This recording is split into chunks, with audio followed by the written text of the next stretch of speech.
गृह मंत्री सम्राट चौधरी जी, इन दोनों बच्चों को देखिए, इन दो बच्चों की आंखों में देखिए, इनके गुस्से को देखिए।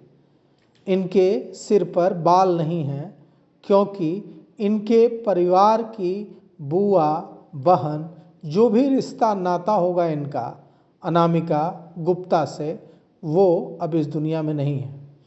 इन दोनों बच्चों के गुस्से को देखिए। ये कैंडल मार्च में आगे आगे चल रहे हैं। अनामिका गुप्ता अमर रहे और ऐसा अन्याय नहीं सहेंगे कि नारे लगा रहे हैं। इन दो बच्चों जिन्होंने अपने बाल मुड़वाए हैं, उनकी मुट्ठी को देखिए, वो मुट्ठी कैसे हवा में उठ रही है। अन्याय के खिलाफ, उन पुलिसकर्मियों के खिलाफ जिन्होंने अनामिका गुप्ता के साथ गलत करने वाले युवक को छोड़ दिया। पिता, माता, गांव के लोगों का कहना है कि दो मुस्लिम युवक, एक पूर्णिया का और एक पश्चिम बंगाल का, छात्रा के परफेक्ट गर्ल्स हॉस्टल जहां छात्रा रहती थी वहां घुसता है और अनामिका गुप्ता, जो औरंगाबाद के गोह की रहने वाली है, पटना में डॉक्टर बनने का सपना लेकर आई थी, उसे मार डालता है। इसे लव जिहाद का मामला कहा जा रहा है। माता पिता कह रहे हैं कि यह लव जिहाद का मामला है। ये दोनों युवक छात्रा के साथ गलत करना चाहते थे, छात्रा ने विरोध किया, इसलिए मार डाला। पटना राजधानी है। पूरे बिहार के 38 जिलों से छात्राएं पटना आती हैं। कोई डॉक्टर बनने आती है, कोई इंजीनियर बनने आती है, कोई बीपीएससी की तैयारी करने आती है, कोई यूपीएससी की तैयारी करने आती है। यह बच्ची भी, यह छात्रा भी आई थी डॉक्टर बनने का सपना लेकर, अब इस दुनिया में नहीं है। ये जो दो बच्चे अपने हाथ उठाकर कैंडल मार्च के आगे चल रहे हैं, यह कैंडल मार्च औरंगाबाद जिले के गोह बाजार में, गोह थाना में निकला है। वहाँ बड़ी संख्या में लोग सड़कों पर उतरे हैं।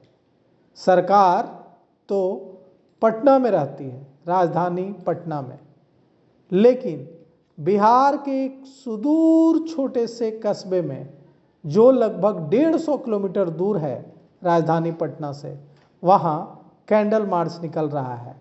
वहाँ दो बच्चे अपना सिर मुड़ाए हुए कह रहे हैं, हाथ उठाकर, मुट्ठी बांधकर, कि ऐसा अन्याय नहीं सहेंगे, नहीं सहेंगे, नहीं सहेंगे। यह अन्याय हो रहा है सम्राट चौधरी जी, तो इसमें, इस अन्याय में आप भी जिम्मेवार हैं। कैसे? सरकार आपकी है, आप गृह मंत्री हैं, तो कौन लेगा जिम्मेवारी?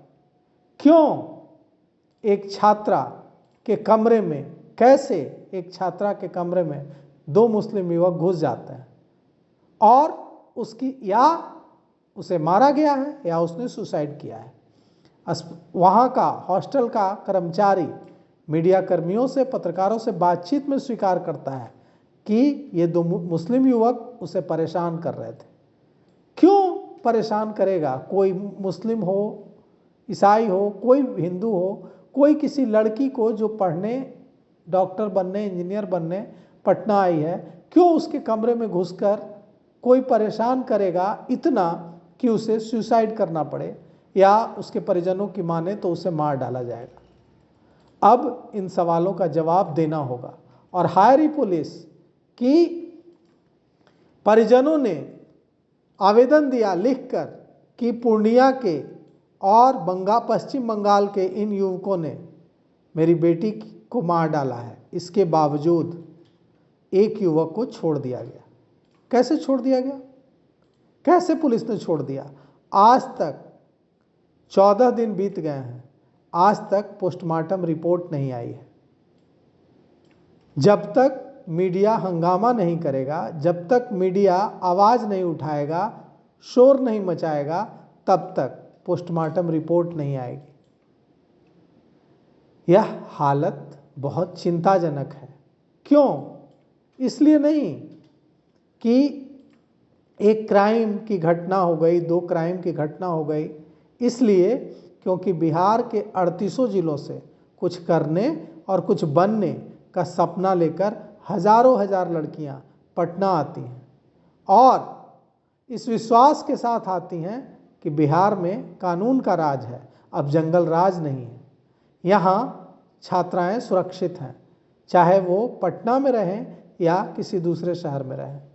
लेकिन अगर ऐसी घटनाएं होंगी और हॉस्टल संचालक जिसकी इसमें जिम्मेवारी थी वो गिरफ्तार नहीं होगा, पुलिस उसे पूछताछ के लिए हिरासत में नहीं लेगी, जेल नहीं भेजेगी, उसकी जिम्मेवारी फिक्स नहीं करेगी, तो विश्वास हिलेगा और ये जो हजारों लड़कियां विभिन्न शहरों से आ रही हैं पटना कुछ बनने, तैयारी करने, पढ़ाई करने, उनके माता पिता का भरोसा, हौसला टूटेगा। उन्हें लगेगा कि बेटियां पटना में सुरक्षित नहीं हैं और यह हमें पूरे बिहार को पीछे ले जाएगा। और ऐसे ही पहले से ही लड़कियों की, बेटियों की शिक्षा में हम पीछे हैं। हम और पीछे जाएंगे अगर भरोसा, यकीन हिलेगा। इस यकीन को न हिलने की जिम्मेवारी, इस यकीन को न हिलने देने की जिम्मेवारी आपकी है सम्राट चौधरी जी। अब यह जिम्मेवारी आप कैसे निभाते हैं, कैसे बिहार की उन हजारों बेटियों के माता पिता के अंदर यह यकीन फिर से भरते हैं कि पटना में पढ़ने आई उनकी बेटी जो विभिन्न हॉस्टल्स में रह रही है वो सुरक्षित है। यह दायित्व आपके कंधों पर है, यह जिम्मेवारी आपके कंधों पर है।